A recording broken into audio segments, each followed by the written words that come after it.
Hello friends, welcome to my channel. આજે આપણે બનાવીશું મુંબઈની ફેમસ એવી જંગલી સેન્ડવિચ. જો તમે મારી ચેનલ પર નવા હો તો મારી ચેનલને સબસ્ક્રાઈબ કરજો, જેથી આવનારી નવી વિડીયોની નોટિફિકેશન તમને સૌથી પહેલાં મળી શકે. તો ચાલો આપણે રેસીપી સ્ટાર્ટ કરીશું. સૌથી પહેલાં આપણે એક સેન્ડવિચ મસાલો બનાવીશું. એકદમ સ્પેશિયલ મસાલો છે આ. તો મસાલો બનાવવા માટે આપણે એક પેનને ગરમ કરવા મૂકીશું. પેન થોડું ગરમ થાય એટલે ગેસની ફ્લેમને લો કરી દઈશું. 1 ટેબલસ્પૂન આમાં વરિયાળી નાખીશું. 1 ટેબલસ્પૂન જીરું નાખીશું.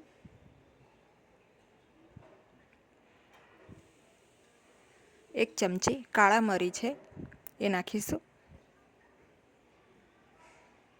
1 ચમચી લવિંગ છે એ નાખીશું.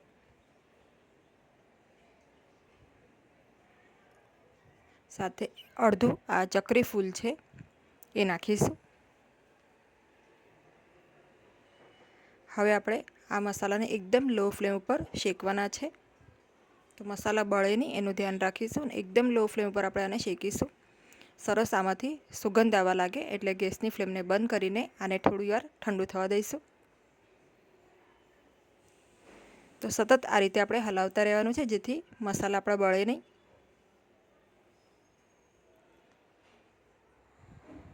તો હવે મસાલાને મેં મિક્સી જારમાં આ રીતે લઈ લીધું છે. હવે આપણે આમાં સંચળ પાવડર છે 1 ચમચી જેટલું એ નાખીશું. અને 1 ટેબલસ્પૂન આપણે આમાં સાદું જે મીઠું છે એ નાખીશું. સાથે હિંગ નાખીશું અડધી ચમચી. સૂંઠ પાવડર છે 1 ચમચી નાખીશું. જો તમારી પાસે અનારદાનાનો પાવડર હોય તો તમે એ પણ 1 ચમચી નાખી શકો છો. આમાં 2 ચમચી જેટલું આમચૂર પાવડર છે એ નાખીશું. હવે આપણે આને ગ્રાઇન્ડ કરીને મસાલો રેડી કરી દઈશું. તો આ રીતનો આપણે એકદમ સ્પેશિયલ સેન્ડવિચનો મસાલો તૈયાર છે. આ મસાલો તમે કાચની બરણીમાં ભરીને ફ્રીજની બહાર પણ 6 મહિના સુધી રાખી શકો છો. હવે આપણે એકદમ તીખી તમતમતી સ્પેશિયલ ગ્રીન ચટણી બનાવીશું. એના માટે મેં 1 સ્લાઇસ બ્રેડ, 15 થી 20 નંગ મીઠા લીમડાના પાન, 6 થી 7 કળી લસણ, 1 ટેબલસ્પૂન જેટલા દાળિયા, 8 થી 10 નંગ તીખા લીલા મરચાં લીધા છે અને 2 કપ જેટલી કોથમીર લીધી છે. સાથે અડધી ચમચી જેટલું મીઠું અને જે આપણે જે મસાલો બનાવ્યો છે સેન્ડવિચનો મસાલો, એમાંથી 1 ચમચી મસાલો આપણે આમાં લઈશું. હવે થોડું પાણી નાખીને આપણે આને સરસ રીતે ગ્રાઇન્ડ કરીને એક સરસ તીખી તમતમતી ગ્રીન ચટણી બનાવીશું. તો આમાં ફુદીનાના પાન નથી નાખવાના. એકદમ સુપર ટેસ્ટી આ ચટણી બને છે. આમાં લસણની અને જે લીલા મરચાંની તીખાશ છે એકદમ સરસ વધુ પડતી હોય છે અને આ ચટણી એટલે જ બહુ સરસ લાગે છે. હવે આપણે એક બીજું મિક્સર બનાવીશું. એના માટે અહીંયા મેં 1 કપ જેટલી કોબીજ સમારીને લીધી છે એકદમ ઝીણી, અને અડધા કપ જેટલા ગાજર લીધા છે છીણીને.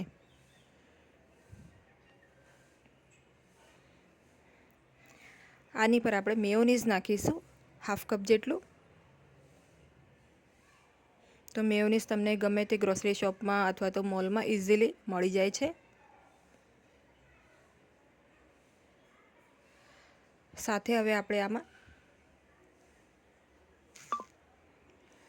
શેઝવાન ચટણીનો ઉપયોગ કરીશું. તો શેઝવાન ચટણી છે અહીંયા મારી 1 ટેબલસ્પૂન ભરીને મેં લીધી છે. તમે આની જગ્યા ઉપર લસણની ચટણીનો પણ ઉપયોગ કરી શકો છો, જો આ ચટણી ના હોય તો તમારી પાસે. સાથે આપણે જે મસાલો બનાવ્યો છે સેન્ડવિચનો મસાલો, એમાંથી 1 ચમચી આમાં એડ કરી દઈશું અને આ બધું સારી રીતે મિક્સ કરી દઈશું. તો જંગલી સેન્ડવિચમાં આ એક મેઇન પાર્ટ છે જે સેન્ડવિચના ફિલિંગમાં ભરવામાં આવે છે. તો આપણું સ્ટફિંગ પણ અહીંયા રેડી છે. હવે આપણે સેન્ડવિચ માટેના બ્રેડ લઈ લઈશું. તમે કોઈ પણ બ્રેડ લઈ શકો છો, બ્રાઉન બ્રેડ અથવા આ રીતના વ્હાઈટ બ્રેડ. હવે બ્રેડ ઉપર આપણે સારી રીતે બટરનું એક લેયર કરી દઈશું, એટલે કે બટરને સારી રીતે સ્પ્રેડ કરી દઈશું. તો આપણે બ્રેડની દરેક સ્લાઇસ ઉપર આ રીતે બટર લગાડવાનું છે. બટર આ રીતે લાગી જાય ત્યારબાદ આપણે આની પર જે આપણે સ્પેશિયલ ગ્રીન ચટણી બનાવી છે, તીખી તમતમતી, એ ચટણી લગાડીશું.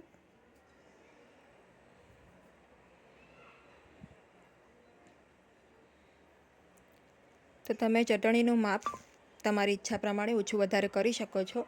આ ચટણી એકદમ તીખી હોય છે એટલે તમને જે રીતનું ટેસ્ટ ભાવે એ રીતનું તમે લગાડી શકો છો. હવે ચટણી સ્પ્રેડ થઈ ગઈ છે ત્યારબાદ આપણે બાફેલું બટેકું લઈશું. એને આપણે છીણીને બ્રેડની સ્લાઇસ ઉપર આ રીતે એક લેયર કરવાનું છે. ફક્ત એક જ બ્રેડ ઉપર આપણે બટેકાનું લેયર કરીશું. તો અહીંયા લેયર થઈ ગયું છે, તમે જોઈ શકો છો. હવે ઉપર આપણે જે સેન્ડવિચનો મસાલો બનાવ્યો છે 2 પિંચ જેટલો, એ મસાલો અહીંયા આ રીતે સ્પ્રિંકલ કરવાનો છે.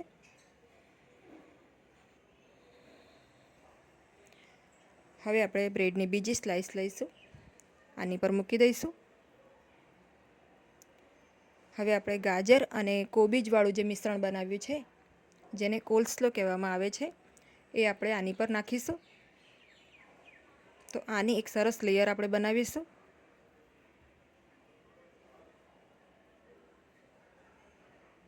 તો લેયર એક બરાબર સરસ થઈ ગયું છે. હવે આપણે એની પર ટામેટાની સ્લાઇસ મૂકીશું.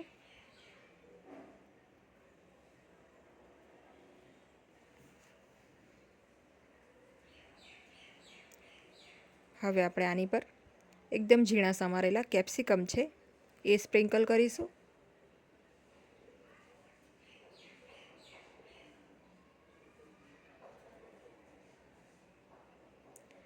સાથે ઝીણી સમારેલી ડુંગળી છે એ એડ કરીશું.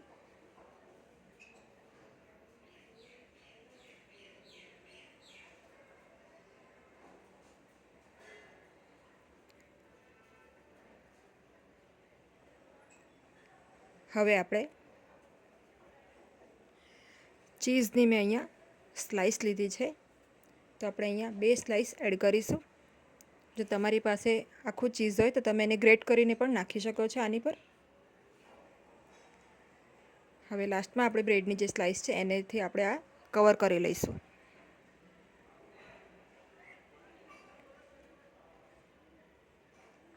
હવે આપણે તવી ગરમ કરીશું અને બટર નાખીને આ રીતે આપણે સેન્ડવિચ મૂકી દઈશું રોસ્ટ થવા માટે.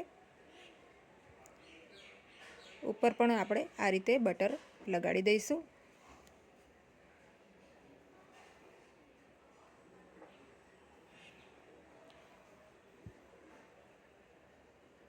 તો હવે આપણે આને સરસ રીતે એકદમ ક્રિસ્પી થાય એ રીતે બંને સાઈડથી ગ્રીલ કરી લઈશું. તો ઉપરનો ભાગ સરસ થઈ ગયો છે ક્રિસ્પી. પલટાવીને આપણે નીચેનો પાર્ટ પણ કરી લઈશું. ઉપર આ રીતે આપણે એક ડીશ મૂકીને હળવું થોડું પ્રેશર કરીશું, જેથી જે સેન્ડવિચ છે એકદમ સરસ ક્રિસ્પી થશે નીચેથી. તો અહીંયા આપણી એક સેન્ડવિચ બનીને રેડી છે. તો તમે આને સેન્ડવિચ મેકરમાં પણ બનાવી શકો છો અને આ રીતે તવી ઉપર પણ બનાવી શકો છો. ઉપરથી આપણે ગ્રીન ચટણી થોડી આ રીતે સ્પ્રેડ કરી દઈશું. તો આ સેન્ડવિચ જેનાથી બહુ ટેસ્ટી લાગે છે એ વસ્તુ છે આ ગ્રીન ચટણી, અને જે સેન્ડવિચનો મસાલો છે એ મેઇન છે આમાં.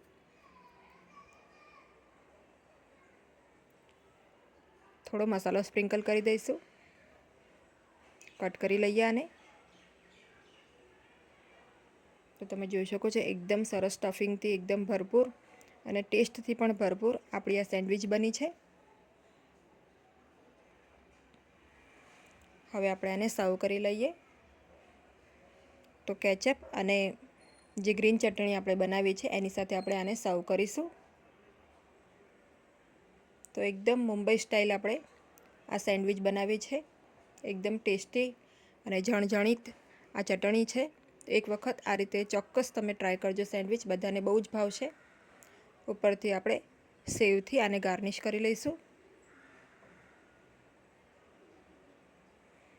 તો રેડી છે મુંબઈ સ્ટાઇલ જંગલી સેન્ડવિચ.